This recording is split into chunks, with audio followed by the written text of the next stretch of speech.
During development, if hormones are not acting in the right place at the right time, there's trouble. There's an IQ deficit, there are changes in neurofunction. I mean, the work that we've done in our lab make it absolutely clear that if you interfere with thyroid hormone action early in brain development, you will never be able to go back and repeat that process. It's a permanent effect that has permanent consequences for the individual, but also for society. So it's important to recognize that hormones during development and during these sensitive periods have permanent effects. So one of the questions is, does the present system that's designed to identify the safety of chemicals, is it working for endocrine disruption? And our argument would be, certainly from my point of view in the thyroid, it's clear that it's not working. In the case of DES, what was highlighted is actually that the grandsons of these women to which DES was prescribed are very likely at higher risk of some malformations of the male genitalia. We have chosen this example of DES because it is very illustrative of the main concepts of endocrine disruption, meaning that an exposure to a compound, which in this case is non-persistent in the body, an exposure that can take place over a relatively short period of time, but of high sensitivity of a developing organism, can increase the risk of occurrence of a large array of diseases on the short, medium, and long term in the generation that was exposed, and possibly, at least this is clear from animal research, on the following generation. This is rather the message that we want to deliver today, at a time when, for example, Europe is thinking about a roadmap on supposed to frame the identification and therefore the regulation on these compounds.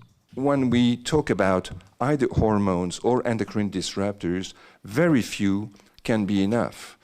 We don't need much to see some effect. Phthalates or bisphenol A are increasing the risk of obesity.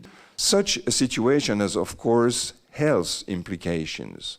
That's for sure, and we all know that. But it has also economic implications.